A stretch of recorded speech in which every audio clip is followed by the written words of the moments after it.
Bueno, bienvenidos a Dominó Político. Hoy una nueva emisión desde aquí, desde las ondas de Diario Oriente, concesión de Diario Oriente. Don Carlos, tenemos hoy una invitada muy especial, Luisa Alejandra Saldarriaga, docente... Quintero. Bueno, Me le quita el apellido materno, hermano. Pero es que después pone bravo. Bueno, y docente investigadora que nos va a hablar del tema de la violencia política contra la mujer. Violencia política contra las mujeres. Sí, señor Cristian Santiago, Dominó Político, gracias. Lo están sintonizando también en canales de Marinilla, del Suroeste, del Peñol. Ahí está usted con la gestión. En algunos canales comunitarios, en Safari. Muchas gracias a todos quienes nos retransmiten. Y ahora sí, entremos en materia. Claro, Luisa, bienvenida. Bueno, no, muchas gracias. Inicialmente darles pues como un agradecimiento muy especial por esta invitación, por abrir el espacio para hablar de un tema que es coyuntural, pero que también es urgente tocar. También decirles pues que para mí es muy especial siempre encontrarme con ustedes, amigos, sí, compañeros de viaje, de luchas. Cristian no se acuerda que le di una capacitación hace 20 años, pero desde esa época nos conocemos. Bueno. Pero feliz de estar acá en este espacio. Pero no digas todo eso porque hace 20 años y nos empiezan a hacer cuentas allá, ¿no? Y nos dio una capacitación en el metro de Nueva York. A usted, señor. Metro de Nueva York. Bueno, profe Luisa Alejandra, cuéntenos de este tema tan importante. Yo creo que esto es piloto en el Oriente Antioqueño y en el departamento. Esto se está haciendo en otras regiones. Bueno, lo primero es como contarles un poco el contexto en el que se desarrolla la investigación, porque creo que una de las cuestiones urgentes es aclarar de dónde salen los datos que vamos a compartir el día de hoy. Bueno, como les estaban diciendo, yo me dedico a la docencia de la investigación universitaria, trabajo en la Universidad Católica de Oriente en la Facultad de Derecho. Hace un año nos presentamos a una convocatoria del Consejo Latinoamericano de Ciencias Humanas y Sociales, CLACSO. Nos juntamos unos amigos que venimos trabajando ya hace varios años en investigaciones relacionadas con derechos humanos. Entonces, en ese sentido, nos juntamos Jacobo Agudelo de la Universidad Remington, Dora Saldarriaga de la Universidad Autónoma Latinoamericana, Gerson también de la Remington. Pero Dora es la que fue concejala de Medellín. Sí, Dora fue concejala de Medellín en el periodo pasado. Por el movimiento Estamos Listas, renunció el último año y está dedicada pues a la docencia universitaria también en la Facultad de Derecho. Y otra compañera que se llama Yomara Aristizábal, que hace parte del movimiento político Electas. Electas. Sí, entonces nosotros nos presentamos, fueron muchísimos, en este momento no recuerdo el dato, nos presentamos de toda América Latina investigadores con grupos de trabajo para poder visibilizar el tema de la violencia, de problemas de violencia de género. Nosotras elegimos violencia política contra las mujeres. De Colombia, esta fue la única propuesta que se aceptó, la única propuesta financiada. Creo que eso es muy potente de contarlo porque, pues imagínense, de tantas universidades que existen, claro, y que la propuesta de nosotros haya sido bien valorada, reconocida y que la hayan apoyado, pues para nosotros ha sido uno de esos hitos importantes en nuestros ejercicios profesionales y también desde los activismos. Entonces nosotros empezamos a construir una propuesta donde obviamente teníamos un tema, era la violencia política contra las mujeres, y pensando un poco en los intereses, pero también en las experiencias de las compañeras, decidimos hacer un estudio de caso. Y el estudio de caso era la experiencia del movimiento político Electas en las anteriores elecciones regionales. Entonces en eso fue que nos enfocamos. Y obviamente como el movimiento político fue en unas elecciones regionales, toda la investigación la hicimos en el departamento de Antioquia. Luisa, te interrumpo. ¿En las elecciones regionales del 2019 o del 2023? 2019. 2019, listo. Perdón, 2023, bueno, que estamos en el 2025. En el Oriente Antioqueño, sí. Listo, perfecto. Bueno, Luisa, eso era para la antesala, pero bueno, aquí le damos voz a esos que le cierran la voz en otra parte, para que usted sepa, que son incómodos, así que nos encanta que vengan y hablen aquí y se expresen. Vamos al caso concreto. Usted ya nos contó pues cómo está la beca, dónde está, qué está haciendo, etc. Pero ahora sí quiero que vamos en materia al tema de las elecciones en el Oriente Antioqueño y el tema de las mujeres. Por cierto, no es cuña, no es que vamos a cobrar, pero en este espacio yo creo que es el medio que más participación le da a las mujeres en el Oriente Antioqueño, a las mujeres políticas. ¿Vale? Arranquemos con eso. ¿Qué encontraron ustedes en el tema de la conformación de esas listas o de esa política? Porque también le voy a decir una cosa. Llegan las elecciones y hay un tema muy difícil que es encontrar listas para que aspiren al consejo y conformen estas listas y ahora que son paritarias. Bueno, lo que pasa es que para nadie es un secreto cómo se han establecido, cómo se conforman esas listas. y tiene que ver con que la mujer en la política en realidad no ha participado de forma histórica como si lo han hecho los hombres. Esa es una de las grandes dificultades. Sí, el voto, para empezar, el sufragio es de recientes años. Exacto. Entonces también las luchas para que tengan ese espacio, para que tengan ese lugar, han sido difíciles. Entonces creo que ahí hay una cuestión importante por decir, y es que por lo menos haya un espacio en el que se pueda garantizar la participación de las mujeres. Eso ya es algo importante. Ahora, el cómo se da es otra cuestión, Sí. porque sabemos, lo vivimos y lo padecemos, que porque una mujer esté en un cargo de elección popular, no significa que vaya a representar o a luchar por las agendas de los derechos de las mujeres, ni por los derechos de los grupos que han sido históricamente invisibilizados y los grupos que han sido históricamente estigmatizados. Lo que vemos en el ejercicio de la política tradicional, especialmente en el ejercicio de la política nacional y departamental, es que las mujeres, la mayoría de las mujeres que tienen un cargo de estos, están representando las mismas agendas tradicionales, donde no están ni siquiera de forma empática visibilizando las necesidades de las mujeres. Entonces, eso es muy importante decirlo. Entonces, celebramos de que por lo menos hayan mujeres en el ejercicio político, cuestión que hace 100 años no podíamos ni pensar. Ahora están ahí. Pero lo que hemos visto es que no hay una deconstrucción de esos liderazgos desde lo tradicional que puedan superar esas herencias políticas y representar los intereses de las mujeres. Entonces, lo que nos encontramos es una práctica tradicional de la política. Bueno, eso está muy bien. Sin mencionar nombres, aquí lo hemos vivido y hay mujeres que han hecho campaña con las mujeres, pero lo que usted lo dice, cuando ya llegan allá a esa representatividad, se les olvida la agenda, entran en la misma dinámica política de cualquiera que no es de hombres ni de mujeres, sino una dinámica calculada y burocrática, por decirlo así. O sea, ¿qué es el sistema o qué? Sí, es el sistema. Yo lo que quiero ir al tema es, ¿qué están haciendo ustedes como movimiento? Porque yo sé que usted, aparte de ser la investigadora, ha estado en estos movimientos feministas. ¿Qué ha estado haciendo ahora en el Oriente Antioqueño? Y aparte de eso, les reconozco, se han ganado un espacio todos estos sectores minoritarios en esta sociedad tan pacata del Oriente Antioqueño. Han abierto espacio y se los reconozco. Bueno, yo no he hecho parte de ningún partido político. Pero sí he ejercido un activismo, obviamente, visibilizando mis propios derechos, qué tal que no, ¿cierto? Y como además con esa responsabilidad de ser mamá de 2 hijas, ser hija, ser esposa, compañera, novia, ser amiga, ser colega, son espacios que se están visibilizando constantemente. Nosotros en la investigación lo que intentamos hacer, y creo que aquí lo que estamos conversando tiene que ver con eso, intentamos visibilizar las causas, formas y consecuencias de la violencia política contra las mujeres. Dentro de lo que hemos dicho, hemos visibilizado algunas de las causas. La falta de formación, la falta de sensibilización con estos temas que tiene que ver con esos ejercicios de concientización sobre nuestras propias realidades y las realidades de los otros.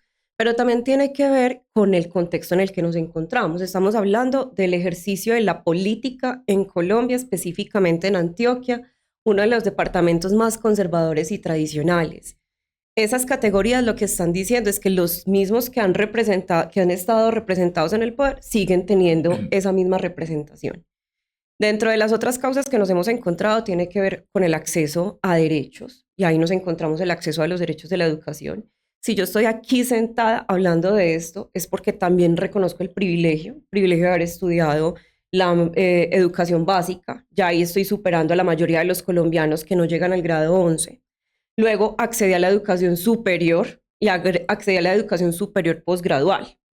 Entonces eso ya me pone en un lugar donde yo les digo a los estudiantes, hay una gran responsabilidad de poder superar esas barreras, y es qué vamos a hacer en el ejercicio profesional, sea el campo disciplinar que sea. Entonces, cuando uno reconoce desde qué lugar viene y con quién se relaciona, es que puede también hacer estos ejercicios. Pero si seguimos pensando que todo el mundo tiene la misma experiencia de vida que nosotros, pues no vamos a ser capaces de generar soluciones pensando en todos y todas. Bueno, perfecto. Esto es una crítica. Y es, estos grupos políticos y asociaciones del Oriente, de mujeres políticas feministas, yo siempre les he hecho una crítica, y es porque estos temas y estas agendas de mujer lo comparten en grupos de mujeres y no llaman a los hombres, venga señores, venga consejos, venga asociaciones, les vamos a contar. Yo creo que esto hay que contárselo más a los hombres que a las mismas mujeres. Esto es una crítica, no sé si les apareció en la investigación, si lo contemplaron, pero quiero empezar por ahí. ¿Lo has notado? Mira, ¿sabes qué salió cuando nosotros hicimos 2 ejercicios recolectando los datos para esta investigación? Por un lado hicimos unas entrevistas y por el otro lado hicimos una encuesta. En esa encuesta contestaron aproximadamente 600 personas y de esas 600 personas, 100 era de los municipios del Oriente Antioqueño.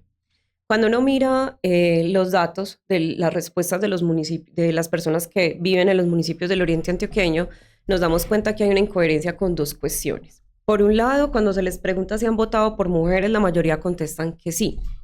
Pero cuando les preguntamos si las mujeres deberían de estar en política, las respuestas empiezan a variar. Porque por un lado, algunos están criticando este asunto de que tengan que haber mujeres en las listas y dicen que debe ser más un ejercicio que supere el asunto del género. Pero cuando hacemos el análisis, pues nos damos cuenta que si no se dan esos espacios, ni siquiera van a integrar las listas. Además, cuando hemos tenido también otros encuentros de estas mujeres que han sido candidatas, nos hemos encontrado también con discursos mentirosos, como que les dan unas posibilidades mientras están en campaña, pasan las elecciones y no vuelven a ser convocadas. O incluso nos hemos encontrado con estos asuntos de herencias en los liderazgos. Algunos municipios del Oriente son ejemplo de eso, de que pueden haber mujeres representando, pues ser elegidas, pero no están siendo elegidas por ellas, por la figura que representan, sino por quien les está heredando el liderazgo. No es un asunto ni siquiera que tenga que pasar por la investigación. Cualquier persona lo conoce. Uno va a un municipio y la gente dice, es alcaldesa es de este partido, es de este exalcalde. Sí. Esta concejala es de este partido. Y también lo vemos en el escenario de lo nacional.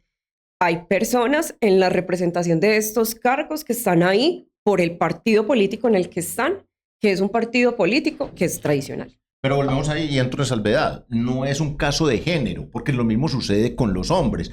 Este alcalde pertenece a este equipo político, porque hoy en día los cargos de elección popular, unipersonales, las alcaldías, se ha vuelto muy difícil llegar solo. Entonces se busca un equipo fuerte, un apalancamiento, y sucede en el caso igual, en el hombres o mujeres. Y cada alcalde tiene un título, pertenece a este equipo, pertenece a este grupo, pertenece a tal corriente política. No, yo discrepo de eso. Un ejemplo. Un ejemplo, no, porque no voy a decir, no voy a decir el yo le quiero municipio preguntar algo con respecto a eso. Estamos lejos de un ejercicio como estamos listas en el Oriente Antioqueño. Estamos muy lejos. Muy lejos. Eso podría ser... Es más, estamos listas, del cual no conozco pues obviamente mucho que ha pasado.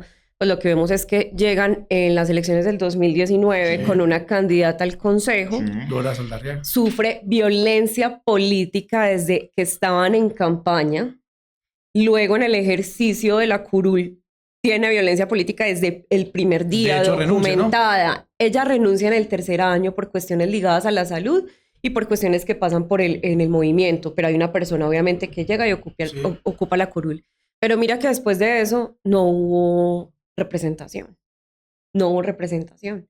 Mientras que esos partidos políticos sí siguen teniendo la representación. En el caso de Electas, por ejemplo, y lo conversábamos en el equipo, pues nosotros nos conocíamos un poco lo que habían vivido las compañeras de Electas, pero cuando hicimos las entrevistas teníamos que hacer un pare, los que estábamos haciendo las entrevistas como investigadores, porque no sabíamos que estas personas tan cercanas a nosotros, que sí nos habían contado que las habían amenazado y demás, no sabíamos que la violencia había sido tan severa, tan fuerte, que tuvieron que haber ido escoltadas a votar, que las hicieron esconder la última semana previa a las votaciones. ¿Y eso pasó en el Oriente? En el Oriente, ellas hicieron unas visitas y hubo municipios donde les dijeron que era mejor que se retirara.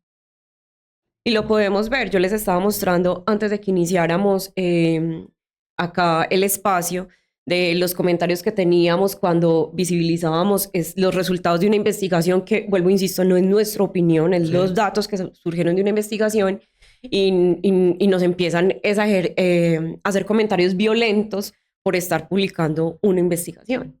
Entonces, el ejercicio de la violencia ha sido fuerte. A una compañera le robaron una moto bastante costosa. Las amenazaron bandas de Medellín, ¿Pero directo. le robaron la moto por ser mujer o porque es la violencia que aquí le robaron la moto, porque en ese momento estaban pegando unos carteles de electas en el ejercicio de la campaña política. Y le dijeron, usted aquí no tiene que estar. Pero bueno, entonces, ¿cómo fue la metodología? ¿Dónde la hicieron? ¿Cuál fue cómo tomaron el insumo? Bueno, el asunto es que Electa se presenta a estas elecciones pues en Antioquia. Entonces nosotros hicimos unas investigaciones hicimos unas entrevistas con las compañeras que conformaban la lista, compañeras y compañeros que conformaban la lista de electas, y hicimos una encuesta. Esa encuesta se mandó a diferentes grupos de interés que tenían que ver con política, con activismos a toda Antioquia. Pues lo que nos encontramos, los datos no van a diferir mucho de las subregiones, en realidad se van a repetir, y pues muestra lo que finalmente somos, porque este es nuestro contexto cultural. Siempre les digo, hay que hablar desde el lugar en el que estamos. Sí, estamos claro. estamos en América Latina, que ya es difícil. Ya es difícil. Colombia, además estamos en Antioquia y nosotros estamos en el oriente de Antioquia. Y eso ya está mostrando cómo los medios de comunicación, cómo algunos discursos desinforman, y lo que están haciendo es sumando de pronto likes, me gusta, pero no están dándole datos certeros a la población para que pueda tener una opinión. Vuelvo e insisto, si nosotros estamos aquí es porque tenemos acceso a unos recursos que nos han permitido hacer esto. Pero sí, lo que consumen las personas que van a votar, digamos, en masa, son lo que están reproduciendo los empleadores desde su punto de vista de empresario, los medios de comunicación tradicionales. Pues lo que tenemos es un discurso que sigue perpetuando la violencia. Bueno, ¿y qué encontraron ustedes? Dígame, pues ya en el oriente, ¿qué encontraron y casos concretos? Hombre, ¿en qué municipio encontramos esto? Pues tenemos 23 municipios que también uno a otro son muy diferentes. ¿Cuál es el municipio del oriente que se puede decir es el más difícil para que las mujeres hagan política? No, esa información no la tendríamos porque en el oriente no hubo candidatas electas. Ah, bueno, ustedes solamente lo midieron con una lista, listo. Vale. Lo que sí le preguntamos a las personas, inclusive a las personas del oriente antioqueño, era qué pensaban de las mujeres en la política, qué pensaban del ejercicio de las personas que los representaban, si pensaban que era más difícil por ser mujer estar en la política, y ahí es donde las respuestas empiezan a ser un poco divergentes. Porque por un lado están como las respuestas diplomáticas. Son preocupantes. Pero es que por un lado están las respuestas diplomáticas, las de sí, las mujeres deben de estar en la política. Pero cuando empezamos a desarrollar como a indagar en por qué, en qué condiciones, entonces ya ahí sí no. Ya ahí sí tienen las mismas condiciones que cualquier otro grupo poblacional, y ahí es donde está la preocupación, porque no hemos podido garantizar la paridad. No la hemos podido garantizar. Aquí en el oriente hay 5 mujeres alcaldesas y hay varias mujeres en los consejos. 40 y pico creo que es. ¿Han tenido oportunidad de hablar con ellas? ¿Han visto algún apoyo en el tema? ¿Ellas conocen la investigación? Aún no, porque apenas estamos en el proceso de socialización, donde vamos a hacer unos eventos. Cuente con nosotros. Muchísimas gracias. Pero mira, ahí sí podemos decir por otras investigaciones que nos hemos encontrado datos preocupantes. Si comparamos 2019, así comparamos 2023, han disminuido. Han disminuido las mujeres en los consejos municipales. Las alcaldías, por ejemplo, en el oriente, aumentaron. Aumentaron, pero en los consejos disminuyó. Y por ley, en los consejos municipales tiene que haber una comisión, otra de las comisiones, pero esta es una comisión legal, no es una comisión accidental. Sí. Y las prácticas que nos hemos encontrado en el ejercicio de la conformación y del trabajo de esa comisión son impresionantemente malos. Porque entonces lo que hemos visto es que han utilizado esa comisión como si fuera una comisión accidental, como una forma de excluir a las mujeres de las comisiones permanentes o de otras comisiones accidentales. Una práctica sistematizada. Otra de las cuestiones que nos hemos encontrado es que les han dicho es que porque usted es mujer tiene que estar ahí. Y sí, pero en los consejos donde no hay hombres se han preguntado si no la tienen que conformar, como si solo tuviera que ver con el asunto de que haya una mujer en el consejo municipal. Hay muchos consejos en los que no hay ninguna mujer. Hay Pero varios eso no consejos quiere del decir Oriente. que las propuestas que lleguen no tengan que tener la perspectiva de género en el análisis. No, tiene que existir la Ujú. comisión, eso es cierto, Sí. eso es cierto. La comisión y el ejercicio Es del legal, análisis. comisión legal, sí. Ujú. Bueno, usted me dice que han rebajado las mujeres o la representatividad en los consejos, pero también se pudo de pronto dimensionar el por qué. Es porque no hay, porque las han amenazado, porque es un tema de recursos o porque es un tema también de votos, que es el que yo defiendo. Es que yo lo he encontrado y yo sé que me van a crucificar, pero en muchas partes es el hecho de ser mujer ya casi que tienen que garantizarles algo. No, venga, que estamos a la par. Y no está lejos el día en que los hombres vamos a tener que pedir esa igualdad porque ustedes ya son mayoría.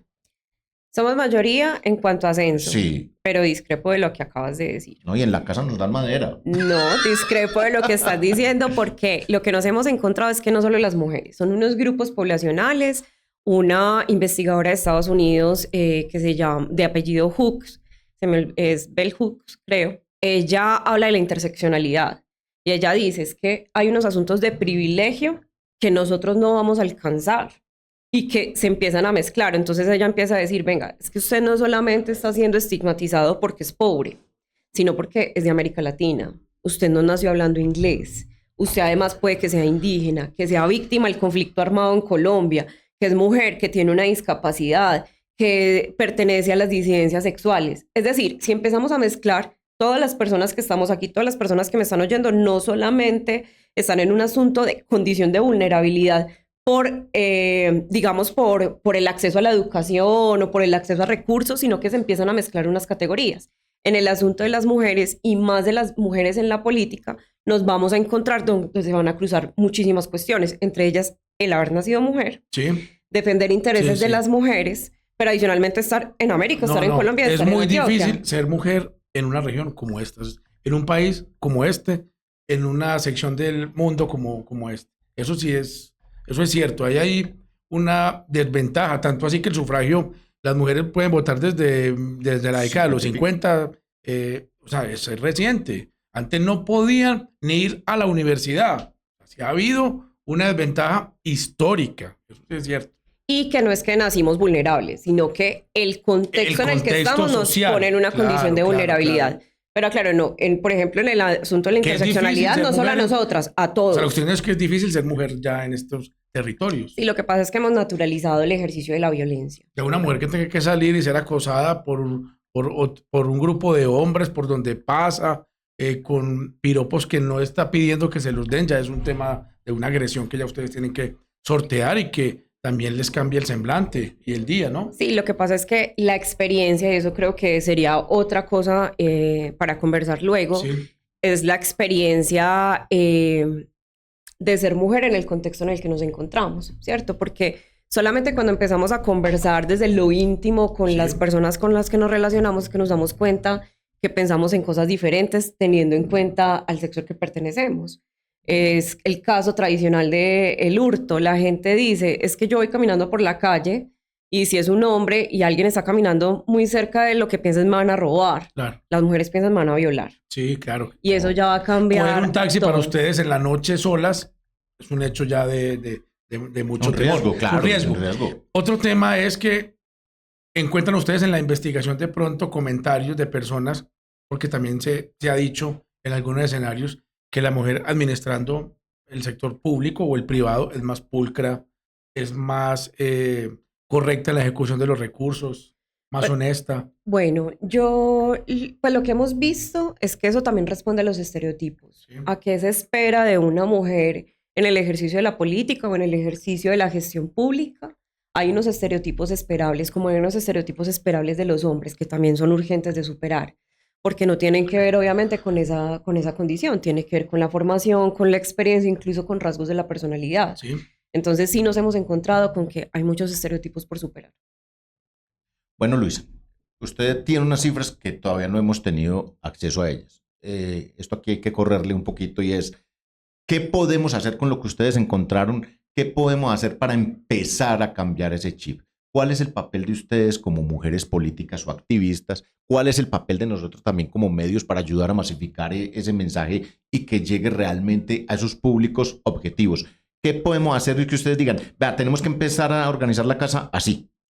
Bueno, Esa es una tarea que además nos puso Claxo. ¿Qué sigue después de esto? Como investigadoras, lo que nosotros sabemos es que tenemos que empezar a indagar qué está pasando en los cuerpos colegiados. Entonces, ya sabemos que Sí. la tarea que sigue son los consejos municipales y obviamente la asamblea departamental. Entonces, nosotros el próximo año vamos a empezar a indagar sobre cómo están trabajando las comisiones legales de género, porque las comisiones legales de género le están haciendo el control político a todo lo que llega al Consejo con esa lupa de la perspectiva de género, que es un mandato constitucional y legal, y que no se está haciendo. Tanto es así que nos encontramos el veto de la categoría género y la categoría mujer cuando están en el debate de lo político. Hay consejos municipales donde uno no puede decir género, porque están diciendo que es ideología de género, cosa que yo no sé qué es, pero que, porque en lo académico no existe. Existe la perspectiva de género reconocida en la Constitución, reconocida en la ley, y que tiene que pasar por eso, porque no es solamente un asunto de que hayan mujeres, es cómo va a ser la Sí, experiencia claro. garantizada desde lo político y desde la gestión pública. Entonces, una de las cosas que vamos a hacer, primero tiene que ver con la socialización de los resultados en lo inmediato, convocando a todo el sector interesado, hombres y mujeres, por supuesto, y a todas las personas que ocupan cargos de elección en el departamento de Antioquia. Para luego continuar con otro proceso de investigación, que es el que les estoy comentando, que tiene que ver con el ejercicio de la política en las cuestiones relacionadas con género. Por ese momento hay varias mujeres precandidatas a la presidencia de la República y de todos los sectores. María José Pizarro, Carolina Corcho, Susana Muhammad, por la izquierda, por la derecha están Vicky Dávila, Paloma Valencia, María Fernanda Cabal. El hecho de que ellas sean mujeres que estén en política significa que ya de por sí, por serlo, representan la agenda. No, incluso se lo dijimos a Marta Lucía Ramírez cuando asumió la vicepresidencia antes, porque en el discurso de posesión ella dijo que iba a representar a las mujeres y todas le dijimos, esto no nos representa, de ninguna manera. Y lo que vemos en esto es que también, no necesariamente, ni siquiera la corriente política en la que uno las pueda involucrar, no necesariamente van Sí, claro, van porque son de a diversos representar a las sectores. mujeres. Ujú. Son de diversos sectores. O sea, Colombia, y cuando dicen, no, es que Colombia no está preparada para una presidente mujer, ¿qué piensas de esa expresión? Pues nuestro contexto cultural lo muestra. Pero de todas estas mujeres que hay en el abanico de precandidatas, tomemos el caso de presidencia, ¿no hay alguna que ustedes digan, vean, la que más se acerca es esta, la A la persona, agenda, pues. la que más está de pronto representando a las mujeres es esta persona? No, porque ese no es el objeto de nuestra investigación. El Pero objeto así, de nuestra pero así investigación... no sea el objeto de la investigación. En lo personal, que ustedes en los grupos de mujeres cada digan. quien Pero tiene- una cosa esta sí es de lo particular, personal, esta- pero otra cosa es como Sí, colectivo, grupo, no. como Sí. colectivo. Pero no, entonces Colectivo, no. desde lo personal también me interesa. Desde lo personal, todavía no, No hay siento que ninguno. haya alguien que pueda representar mis intereses. A mí Bueno. me preguntan mucho eso. Tú eres de izquierda, tú eres de derecha, tú eres de centro. Y yo lo que puedo decir es que no hay nadie en este momento en la política que represente mis intereses. Ok. Y que mi esquema de comprensión, de análisis y de todo lo que ustedes me puedan preguntar van a ser los derechos humanos y la Sí. Constitución del 91. Del 91, no la de 1886, que es pareciera a la que funciona en Antioquia. Ni menos la de Río Negro, pues. La que hizo La de Río Negro es más liberal que la del 86. Por eso La la del abolimos, 63. por eso la abolimos, porque había que llegar a quitar libertades. Pero entonces, es esperanzador el panorama, es desalentador, hay moral, hay mucho por hacer. No, yo pienso siempre que hay lugar para la esperanza. ¿Qué tal que no? No estaríamos aquí. Hay lugar para la esperanza, el panorama es complejo, lo sabemos, no es de ahora, es de siempre, no hemos transformado nuestra realidad ni nuestro contexto, pero siempre hay un lugar para la esperanza y más para la esperanza fuerte y que lucha. Profe, usted es docente, usted guía a los estudiantes en la parte académica, pero usted es modelo. Usted representa mucha parte de esas mujeres y yo lo viví en las aulas de clase con muchas compañeras. Ahora que estas personas están ejerciendo, se te han acercado y te dicen, Luis, ¿sabes? Quiero retomar estos temas que vi contigo o quiero ayudar, porque hay muchas que las he visto ya en el sector público, quiero apalancar o ayudar esa lucha de las mujeres. Es complejo, es complejo. ¿Pero te ha resultado pues alguna de estas muchachas a que inspiraste o no? Es difícil. Ah, Es difícil me inspiró más a porque mí. es difícil porque yo estoy en un campo que no es atractivo en ese país ni en esta región, que son los derechos humanos. Siguen siendo más atractivos los asuntos relacionados con empresa, con el litigio, con este tipo de cuestiones, y yo estoy en el campo de los derechos humanos y además desde la educación popular legal. cuestiones que no son atractivas en el contexto que nos encontramos. Que me he encontrado experiencias, claro, o sea, pero siguen siendo limitadas. Es más, nosotros podemos preguntarle no solamente acá, sino a cualquier estudiante de derecho en este momento en el país, si tuviera la posibilidad de especializarse, en qué lo harían, y sería un mínimo porcentaje el que escogería lo que yo me dedico. Okay. Hubo un tiempo, hasta hace poco, que existía el departamento de una secretaría dedicada única y exclusivamente a las mujeres. Creo que la fusionaron, ¿no? O pasó a ser, no sé si todavía está como Secretaría de Mujeres, pero estaba el tema de pasarla a otra dependencia para no dejarla solamente de mujeres. ¿Ustedes ven con buenos ojos que hayan secretarías que se dediquen al tema? Sí, lo vemos con buenos ojos. No solamente nosotros, Naciones Unidas le ha hecho esa invitación a los diferentes estados para que implementen estos escenarios como buenas prácticas para la paridad de género, y encontramos que es un retroceso cuando existen propuestas que intentan fusionarlas, confundirlas, inclusive eliminarlas. Y ahí es donde está también el asunto que hay que analizar. Y es que cada que hay un cambio en el poder, lo que nos encontramos es que dependiendo de quién se elija, pueden o avanzar o retroceder las agendas. El caso de Estados Unidos es uno de esos casos que nos puede demostrar que no es que tengamos los derechos ya ganados, sino que dependiendo de quién asume el poder, inclusive podemos tener retrocesos, que son alertas importantes. En el país hay un Ministerio de la Igualdad. ¿Han tenido ustedes oportunidad también de conocer qué hay en esa cartera en el tema que están estudiando? Aún no, porque estamos iniciando. Pero la idea es poder seguir con esa investigación, sacarla de Antioquia y continuar a nivel nacional. Y este gobierno que supuestamente es progresista, ¿se vio avance, se vio retroceso o no se vio nada? Pues eso solo lo podría responder a nivel personal. Me sirve, no lo podría responder. Aquí nos gusta todo a título personal. Pues mira, yo no he hecho el análisis para decir que yo tengo los datos, pero dentro de lo que he leído, que es comparando diferentes reportes, diferentes informes, es que en algunas cuestiones se logró avanzar de manera significativa. En otras hubo unos retrocesos, porque no hay que decir que es perfecto, y en otras no, ni siquiera se mencionó, estuvo estancado. Creo que hay que reconocer que por primera vez en Colombia hemos tenido este tipo de gobierno. Esto ya nos abre la esperanza que en algún momento una mujer pueda ser la presidenta. Eso ya nos ha abierto el camino, pero obviamente no se puede, yo siento que no se puede decir que ha sido perfecto o que ha sido muy malo. Creo que sí podemos hablar de unos avances, por lo menos en mis temas que son de derechos humanos hay unos avances importantes. Creo que el respaldo a la Jurisdicción Especial para la Paz es uno de esos grandes, digamos, logros de este gobierno, porque lo que hemos encontrado es que las víctimas han podido continuar en este proceso luego de los acuerdos. Luis, también así no sean datos pues estadísticos ni nada, sino así a ojo, a título personal. Yo sé que usted es una mujer viajera que conoce gran parte del territorio nacional y cuando uno sale de Antioquia como que se quita ese velo. ¿Qué región del país va más avanzado en este tema de las mujeres? No, eso es... Un modelo en el mundo, pues. No, en el mundo hay muchas experiencias, pero es que Colombia es tan distinta al mundo. O sea, no, y es que de verdad uno está en Antioquia y cree que entiende este departamento. Y uno está en el oriente. No. O si nos vamos para el Bajo Cauca, si nos vamos para Urabá, esto cambia. Y en Colombia, pues pasa. De esos departamentos, digamos, que no se nombran, que no están siendo visibilizados, uno va a Guainía, uno va a Bichada, y uno se encuentra en una realidad completamente distinta, donde el ejercicio de polarización que hay en el resto del país, por allá ni siquiera. No existe.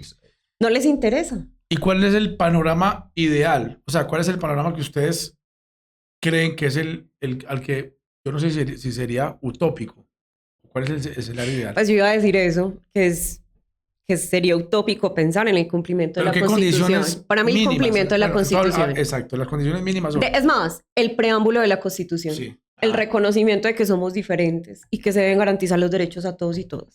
Es que esa es una muy buena, casi que pregunta. ¿Cuántos de nuestros actores políticos, concejales, alcaldes, etcétera, conoce, ha leído o al menos se sabe el preámbulo o los derechos de la Constitución? Pues, por lo menos. Ese Estado Social de Derecho es una utopía. Sí, no, de hecho uno lo ve en las campañas. Ni siquiera se reconocen los derechos fundamentales. Total. Hacen campaña limitando los derechos fundamentales. Y me imagino que ahora que se acercan comicios legislativos el próximo año, presidenciales, y después vienen las territoriales, este observatorio va a estar muy juicioso leyendo programas de gobierno. Eso es lo que esperamos. Primero pasar por las comisiones legales y luego hacer esos, que nos posibilite dar herramientas de lo que deberían de tener esas propuestas para poder garantizarle los derechos a Digamos todos que en las ustedes. elecciones territoriales de 2026, que ustedes ya en el observatorio digan, estos son los programas de gobierno del Oriente Antioqueño que tienen esta agenda por lo menos, o sea, por lo menos que haya ese avance, que ustedes puedan hacer una vocería al respecto y comunicar públicamente cuáles programas de gobierno tienen eso incluido en su agenda. Esa es la intención, de que podamos, y además de que los podamos capacitar, no es solamente como tirarles y decirles no, sino también darles las herramientas para que eso se pueda construir. Pero necesitamos ¿qué? Necesitamos una actitud que quiera. Pero qué bueno alguien que le interese. que toquen las puertas de la ESAP, que es la Escuela Superior de Administración Pública, que se encarga de capacitar a las personas que quieren ser funcionarios. Sí, y hemos estado en eventos compartiendo con ellos y han hecho un ejercicio muy interesante y que además hay que reconocer como ciudadanos. Oye, además ustedes están desde la academia, es un esfuerzo interacadémico porque hay varias universidades y quieren que se sumen otras más, me imagino, ¿no? Sí, esa es la intención siempre. Bueno, Luisa Alejandra Saldarriaga Quintero, se nos está acabando el tiempo, pero si quiero, ¿dónde y cuándo podemos ver los resultados de ese estudio de violencia de género? Bueno, y nosotras en este momento tenemos un capítulo en un podcast. Ahora sí quitado. El podcast se llama Ahora sí quitado, es de unas compañeras, no? es de unas compañeras y nosotros tenemos un capítulo contando esto. Sí. Donde estamos, digamos, ahí tenemos un espacio de 1 hora, estamos hablando sobre los resultados de la investigación. ¿Cómo se llama el podcast? El podcast se llama... El Ahora podcast sí se llama... quitado. ¿Y el podcast? No, el podcast se llama así. Ya. Y Para el que lo busquen. capítulo se llama Resultados de la violencia política. En YouTube. Está en YouTube, está en Perfecto. Spotify, en diferentes redes. Listo, Bueno, no, ahí está para que lo recuerden. muchas gracias, un esfuerzo muy valioso que aplaudimos, celebramos y que aspiramos a acompañar. Muchas gracias de verdad por el espacio. Tienen el espacio, tienen los portales, si quieren les compartimos la investigación con todo cariño porque nos interesa este tema, nos interesa el tema político, nos interesan las mujeres del Oriente Antioqueño, lo hemos dicho, no sé si fui malinterpretado, aquí lo hemos dicho, hacer política para la mujer es muy difícil y más en este Oriente Antioqueño. Bueno, Luisa, la invito a ver este video. Tenemos el video de Jaime Garzón a propósito que ayer fue el 26 aniversario de su Día del Humorista. Sí, señor.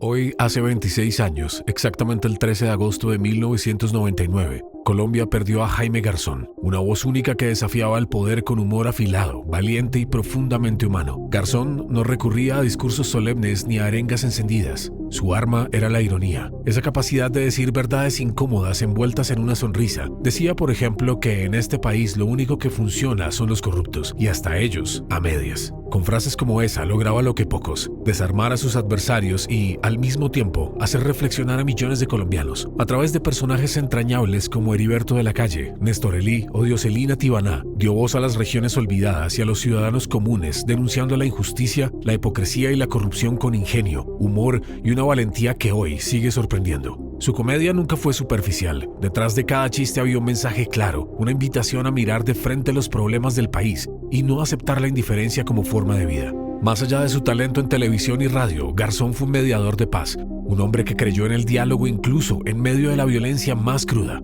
Su trabajo buscó tender puentes entre quienes parecían irreconciliables y demostrar que, a pesar del miedo, la palabra siempre tiene poder. Hoy su legado permanece vivo, en un país donde la desigualdad, la corrupción y la violencia siguen presentes. Su valentía resuena con fuerza, aunque fue silenciado. Su voz continúa inspirando a quienes creen que el humor también es una herramienta para transformar la realidad.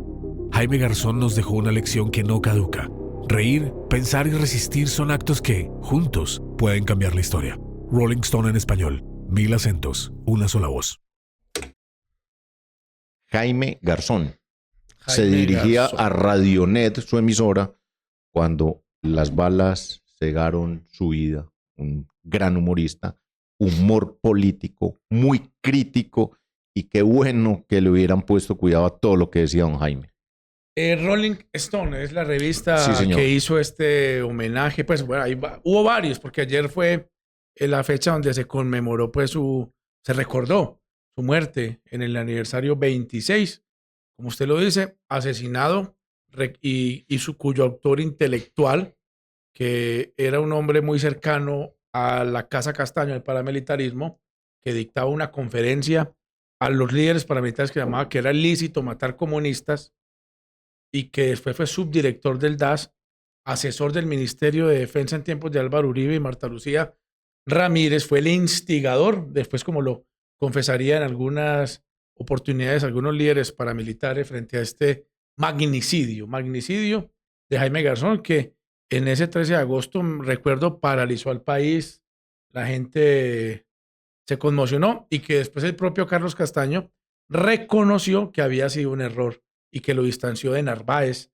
José Miguel Narváez, el personaje siniestro, quien es el reconocido como autor intelectual. El DAS, una institución estatal al servicio de la delincuencia. Y que desapareció en épocas del expresidente Uribe por sus arbitrariedades en materia de inteligencia. Cambia de tema más bien, don Carlos, que nos vamos a meter en lío. En líos. Bueno, varios temas, hombre. Es que la Alpujarra y los miércoles de Alpujarra, que era la usanza. ¿Cómo le fue? Cuente. No me saque, no me cobre aquí de frente. Yo retomé, usted lo ha descuidado el ejercicio. Mucha gente lo preguntó. Nos enviaron muchos saludos, que nos ven de otras regiones, que están pendientes del espacio. Nos agrada mucho que nos lo hagan saber. Personas que no conocíamos también se acercaron a saludar. Saludamos a varios alcaldes, que usted sabe que es tradicional que los miércoles se acerquen a los despachos de la gobernación a ver qué convenio pueden lograr en este tema que ellos requieren para mostrar gestión. Nos encontramos a la alcaldesa del Peñol, Sandra Duque Velázquez, estaba allí. ¿Verdad que ella es así? Tiene festival de visitante. bandas. ¿Qué tiene allá en el Peñol? Semana, festival de bandas, 40 años. 40 años, festival de bandas en el municipio del Peñol, y también nos contó sobre una sentencia del Consejo de Estado frente al tema de la Casa Museo del Peñol. Usted sabe que hace más de 15 años estaba pues ahí como a la deriva, la recupera el ente territorial, y ya Sandra, la alcaldesa, tendrá que decidir. Ella va a hacer como un plan de recuperación, va a mirar a ver cómo se recupera. ¿Quién nos puede contar usted este caso, don Cristian Santiago? Casa Museo del Peñol. Que si la va a recuperar, le va a tocar meterle una plática muy grande porque está en ruinas. Yo hace muy poquito estuve por allá. La Casa Museo era muy representativa en el municipio, pero hombre, me cogió usted aquí a quemarropa. No recuerdo el médico que vivía en esa casa cuando el antiguo Peñol, esa era la vía principal para entrar al municipio. Usted va hoy por la vereda Ubital y puede llegar allá. Totalmente enrielado hasta el sector. Obviamente hoy están en unas ruinas, pero la casa es a bordo del embalse, en ese sector de donde está hoy ubicada la Cruz, muy cerquita de donde también antiguamente quedaba el cementerio del antiguo Peñol. Está en ruinas, alcaldesa, muy, la va a tocar meter una plática. No, ella dijo, no, es un tema complejo, sí, pero va a mirar por lo menos a ver qué intervención puede hacer allí, por lo menos el diagnóstico, creo que ya sería un avance. Pero deberían hacer el esfuerzo, porque es que es la memoria de estos municipios, de este oriente, una memoria también de la violencia, porque esa zona fue muy aporreada. Esa es la misma zona por donde llega usted a la famosa finca La Manuela. Recuerde que de Pablo Escobar, y que le hacen el recorrido en la lancha y que le muestran, y que hubo un particular que se quiso apropiar de ese espacio y que ya pues se pudo recuperar. Muchas historias, pero vale la pena que le metan plática. Pero recuerde, este fin de semana, festival de bandas en el municipio de El Peñol. Pero bandas pues musicomarciales, no bandas pues de apartamenteros. No. Bueno. Le iba a contar una anécdota. Eso lleva 40 años, ¿sí? Y yo le cogí cariño a ese evento por un amigo en común, por el amigo Fernando Londoño, que fue el que me hizo cogerle cariño a ese festival de bandas. Saludo a Fernando Londoño, el profe, estuvo en Marinilla hasta hace algunos años en la escuela de música, un violonchelista estuvo con la orquesta, en temas de música con la Universidad EAFIT.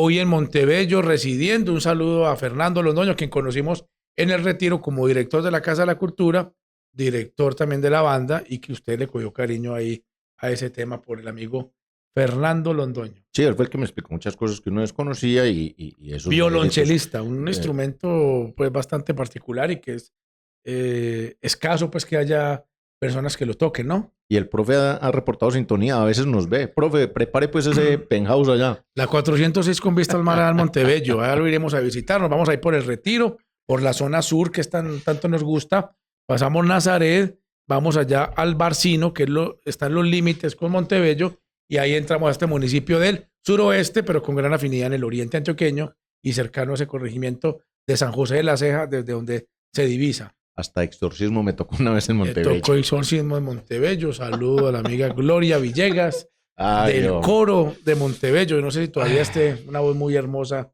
de gran capacidad. Bueno, Cristian Santiago, también ayer saludamos al alcalde de Marinilla, Julio Serna, estaba entrando allá. Es un alcalde que nos dicen que no es muy recurrente que esté allí en la Alpujarra, pero ayer fue a hacer sus gestiones. Usted sabe que él ha tenido que mover temas con el gobierno nacional, sobre todo para el hospital, que ya tiene unos importantes recursos para su adecuación y modernización. Y nos dijo con énfasis que estemos atentos a Marinilla, está de moda, que es el último fin de semana 30 de agosto. Sí, señor, 30 y 31 de agosto, creo, si no me equivoco. Ya me corregirá el primo, Marinilla está de moda. Allá estaremos también don Cristian Santiago. Omar Gómez, exalcalde de Granada, le envía muchos saludos. Contador público, un hombre juicioso con los números, hoy en el hospital de Guarne. Hospital que a propósito, señor Mauricio Grisales, desde hace varias administraciones, se está pidiendo su urgente ampliación, porque Guarne, al ser un municipio de una categoría muy importante, creo que está en segunda, al ser esa vocación industrial y ese asentamiento domiciliario tan creciente en los últimos años, requiere un hospital con distintos niveles de complejidad. Es un tema urgente en el municipio de Guarne. Yo tengo entendido que Marcelo, el anterior alcalde, había dejado listo el lote. Ahí está el lote, está bien, pero entonces ¿qué hay que hacerlo, hermano? El lote. Gestión. En el lote no los van a hacer una zancadilla, tirarlos en una manga para atenderlos. Gestión. Hay que tener la infraestructura. Formular proyectos. Sí. Guarne, pues, es un municipio que es si no es el segundo, es el tercer presupuesto más importante. El segundo presupuesto del Oriente. Ha estado en esa disputa aquí, por decirlo así, en el ranking que usted año tras año nos trae, en resumen político, de Río Negro primero, que es categoría primera, y viene en Guarne, a veces se disputa con La Ceja, que ha tenido notables crecimientos presupuestales, ¿no? Sí, señor. Bueno, don Cristian Santiago, también estaba el amigo Miller Cartagena, provincia de La Paz. Ese sí que le deberían poner a un toldo en el hall de la gobernación, el hombre casi que reside allá. Él, que siempre anda con los trillizos maravillas, Diego Tibaquira, el unitense, que está en la provincia mineroenergética ya del nordeste, y Sergio Hernández, el hombre de la provincia de Aguas, Bosques y el Turismo. Pero me dijo Miller Cartagena que la próxima semana, 22 de agosto, como fecha tentativa, se estarán reuniendo con los consejos de esta zona de La Paz, en Abejorral. Entonces estará Consejo de Abejorral, Sonsón, Argelia y Nariño. Saludos también de la alcaldesa y la Unión también. La Unión también está ahí en esa jurisdicción de la provincia de La Paz. Saludos de la alcaldesa Erika Cardona, que nos espera para ir al Cerro de la Cruz y que después terminemos en Termales. O sea que vamos a hacer maleta de una vez. Empaque maleta, usted sabe que es el clima caliente. Erika, para allá nos vamos. A Erika le decimos que allá vamos a estar presentes. Y hablamos con nuestro corresponsal en Medellín, el amigo Toño Suárez. Ay, ¿qué dijo Toño Suárez, el hombre conoce a todos los alcaldes de Antioquia desde hace más de 25 o más de 30 años. Cuando lo echaron, pero quedó conociéndolos a todos. Alcalde que pasa, alcalde que Toño saluda, alcalde que Toño está pendiente de ellos para sus diligencias. En tal piso hay tal proyecto. Mira, que ya entró tal senador, ya entró tal representante, ya entró tal diputado. Cógelo allá. Ese es el amigo Toño. Así, grosso modo, el resumen de miércoles de Alpujarra. Excelente. Que sirvió. Trabajo. Bastante bueno, señor, quiere que hablemos del panorama del Congreso. ¿Cómo están las legislativas de marzo, del 8 de marzo de 2026? Yo hablé ahora es que de territoriales de 2026, es 2027, qué pena. Sí, señor. Le dije yo a Luisa y a la profesora ese se que confunde, 2026, bueno. no es que como hay tantas elecciones en este país, El otro año tenemos, 8 de marzo tenemos los comicios legislativos, Cámara y Senado, que es el abrebocas de lo que va a ser presidencia en Primera mayo. vuelta. Primera vuelta en mayo, el último domingo de Sí, mayo, señor. y el tercer domingo de junio. Junio. Está así la cosa, porque recuerde usted que la segunda vuelta está desde la Constitución, ¿no? Sí. Y Horacio Serpa fue su gran impulsor. Y Horacio Serpa fue damnificado de la segunda vuelta. Si no me equivoco, él ganó la primera vuelta cuando Andrés Pastrana. Creo No que perdió recuerdo, la yo segunda. creo que no. Sí, señor. Creo que no así fue la recuerdo, cosa. creo que Pero no, bueno. Pero ¿cómo están las elecciones legislativas, don Cristian Santiago? ¿Cómo está el panorama? Pendientes de Centro Democrático, a ver si va a cerrar las listas de Cámara y Senado. Las recomendaciones a hoy cerradas, pero algo puede ocurrir que abran una de las dos. Ahí están pendientes a ver cómo se acomodan varios orientales, Centro Democrático, el exalcalde del Santuario, Juan David Zuluaga, y el exdiputado rionegrero, Gregorio Orjuela. Nos dicen que ahí están mirando ese tema a ver cómo lo van organizando, quiénes van quedando, porque si es lista cerrada, ahí, si no están en los primeros 5, va a ser difícil conversar por 6, 7 curules, pero uno no sabe. Y creemos que está en ese tema de recuperar la personería. También ellos avanzan rápidamente con ese tema de firmas. Sé que ya tienen cuadradas las listas a la Cámara y al Senado, donde habría una hermana del alcalde Fico Gutiérrez para Senado, y donde en Cámara estaría también de pronto Germán Hoyos, el guatapense, estaría ahí tentativamente de pronto en ese sonajero para Senado. Y en Cámara varios orientales fueron a pedir allí la bendición Y les dijeron que no. y me dicen que no. El exalcalde de La Ceja, Nelson Carmona, me dicen que ya lo ubican cerca del nuevo liberalismo, al igual que el exalcalde de Guarne, Marcelo Betancourt, muy cercano al nuevo liberalismo, y Mariela Henao, la exconcejala de La Ceja, de Gente del Movimiento, cuyo partido hoy, la Procuraduría, le pide al Consejo de Estado que le revoque la personería jurídica, toda vez que no hubo un hecho de violencia que generara su creación. El ex senador Lizcano y el ministro Lizcano dice que el secuestro de su padre cuando era representante de la Cámara es un hecho de violencia que ameritaría ese tema Pero él militaba para en otra conservar la parte. personería jurídica. Ese es el tema que están Él ahí, militaba en otra que están parte. alegando, porque era de la U. Él era Vea. de la U. Yo no estuve el miércoles de Alpujarra, le reconozco esto a todos nuestros seguidores, el que trabajó fue mi compañero, pero no crean que yo me quedé quieto. Yo me fui a hacer también trabajo, Sí. estuve esta semana en el municipio de Guarne, y usted mencionó a Marcelo Betancourt, Sí. exalcalde de Guarne.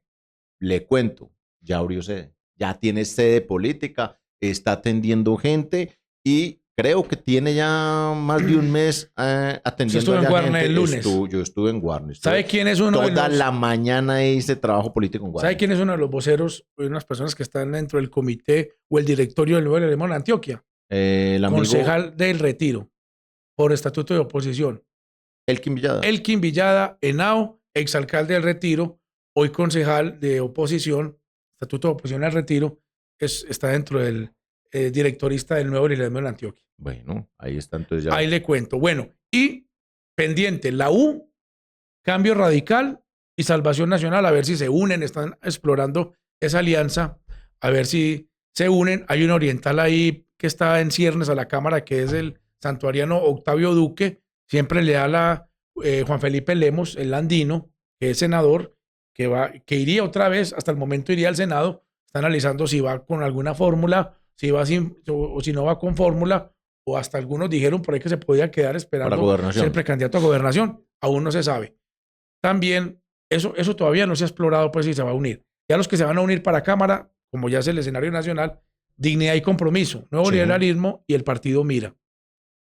Que tenemos un oriental también en Sí. una de esas listas. Por eso, entonces, el Mira, pues no es que exija ni pida una participación dentro de la lista de 17 a la Cámara, sino que ellos quieren una persona, se le van a apuntar. O sea, que para aspirar por el Mira, tiene que ser de esa comunidad religiosa. Entonces, ahí quieren como alguien de ese sector, por lo que le va a quedar mucho cupo a la U y a Cambio Radical para meter gente donde... A la uno, a Dignidad y Compromiso. Perdón, Dignidad y Compromiso.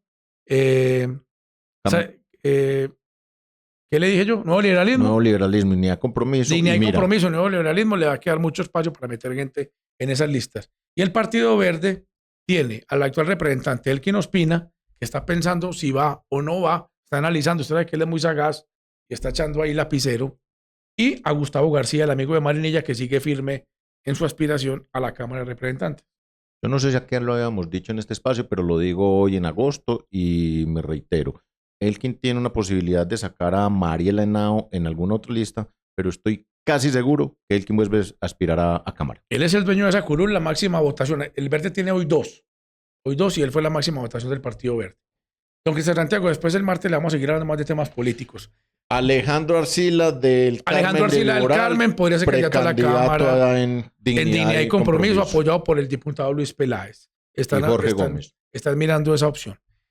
16, 17 y 18 de agosto, 8º Congreso Nacional de Bandas. ¿Usted qué está hablando? Está hablando de teatro, perdón, es que de teatro en el Carmen de Viboral. Entonces también usted sabe que el municipio del Carmen de Viboral tiene bastante afinidad con el sector cultural y el teatro es una insignia del Carmen de Viboral. Entonces hay un 8º Congreso. Y usted tiene un tema del Carmen de una línea de tiempo de memoria histórica. ¿Qué me tiene de eso? Pero antes de ese tema, ya que usted me pone y me pica la lengua, en el sector cultural del Carmen tengo una persona, la ex candidata a alcaldía María Eugenia García. Señor. Me enteré que ahora está con temas ambientales. Está muy juiciosa por allá trabajando en la CAR Oriental Cornare. Son cuentos que llegan, son cuentos que hay que dar, porque hay que saber dónde están nuestros políticos. María Eugenia está ahí en el sonajero, la adelantamos. En el Carmen hay como 14, 15 nombres. Muy posiblemente en el mes de diciembre los saquemos a la luz pública. Y el tema de la línea de tiempo es que este convenio que hay entre Hagamos Memoria, que pertenecía o tenía un capítulo con la Deutsche Welle de Alemania. Ellos realizaron una línea de tiempo de la violencia política, violencia en general en el Carmen de Viboral desde el año 1982 al año 2020. Esas masacres que se perpetraron en este municipio, muy famosa, la de La Esperanza. Exacto. Todos estos políticos, estos hechos de violencia están o van a estar compilados en esta línea de tiempo en el Carmen de Viboral. Lo pueden encontrar en Hagamos Memoria, creo que es .com. Listo, muy bien. Y ya para cerrar, dicen que si renuncia en la Asamblea Departamental Camilo Calle, quien iría a la Cámara por el Partido Verde, entraría el amigo Hugo Díaz de Sabaneta. Y al Senado de la República entraría Angélica Guerra López, hija de Joselito Guerra, condenado en el proceso 8000 de Miguel Uribe Turbay, quien falleció en el Centro Democrático. Al Senado de la República. Esos serían los temas políticos. Don Cristian Santiago, ¿tiene usted un tema ambiental para que cerremos? Sí, tengo un tema ambiental para cerrar, pero quiero robarle un minutico porque usted, rápido, hermano, usted acabó de mencionar el tema del asesinato de Miguel Uribe Turbay. Sí. Un asesinato, no un magnicidio, y no lo estamos inventando nosotros. Es muy simple. Vayan al Código Penal, miren el tipo penal, porque es que es muy fácil decir o cambiar el tema al amaño cuando no está tipificado en la ley. Fue un asesinato. Punto aparte, nos vamos al tema ambiental. Bueno, el tema ambiental que nos tiene ya para que cerremos es de el caracol africano. Una jornada que hizo Cornare en San Carlos, 350 kilos. En las fiestas, o en el marco de las fiestas del agua en San Carlos, Cornare realizó una jornada donde cogieron o capturaron, o no sé cómo se llama esa recolección, de más de 350 kilos de caracol africano. Invasiva. Una especie exótica, invasiva, que está causando gran perjuicio en el oriente antioqueño y en el país en general. Y Cornare nos presenta un video de qué es el caracol africano y sus consecuencias. Y con ese nos despedimos. Gracias, Dominó Político. Este no es un caracol cualquiera, es el caracol gigante africano, una especie invasora que pone en peligro nuestra biodiversidad, nuestros cultivos y nuestra salud. Este animalito no es de nuestro territorio. Algún día algún genio le dio por traerlo del África para acá y ni se imagina el problema que armó. Gente con ideas. La especie encontró acá las condiciones ideales para vivir. Alimento disponible siempre, sin depredadores, y a eso súmele que les encanta reproducirse. Entonces, claro, las poblaciones de caracol africano comenzaron a crecer de forma peligrosa. Y entonces, ¿cuál es el problema? Pues que al crecer de forma descontrolada empiezan a invadir todo a su paso. acabar con cultivos y especies nativas de flora y fauna y a enfermar gente y animales. Tengo miedo. Porque aparte de invasores, estos caracoles transmiten parásitos muy peligrosos para la salud humana. En nuestro territorio tenemos presencia de caracol africano en San Carlos, San Rafael, Cocorná, San Roque, San Luis, Santo Domingo y Puerto Triunfo. Los caracoles africanos se reconocen por ser grandes. Los adultos pueden llegar a medir hasta 20 centímetros. Además tienen una concha alargada y cónica y unas rayas longitudinales de color marrón y crema. Normalmente se encuentra en zonas húmedas, jardines, basureros, cerca de quebradas o zonas con vegetación densa. Es muy importante aprender a reconocerlos para no confundirlos con el caracol común, que ellos no son peligrosos. Bueno, entonces, ¿qué podemos hacer? No hay de otra que recogerlos. Toca hacer el esfuerzo entre todos. Para manipular este animal es necesario utilizar guantes. No se le ocurra cogerlos sin ningún tipo de protección. Recoja los caracoles y métalos dentro de una bolsa o un balde. Luego écheles sal, bastante sal. Puede ser incluso de la que se le da al ganado. Después de que haya recogido, entiérrelos. Eso sí, lejos de fuentes hídricas. Por favor, no los eche ni a la basura ni a las quebradas. Esto solo aumenta el problema. Ya lo sabes, el control del caracol africano es una responsabilidad de todos. Contamos contigo.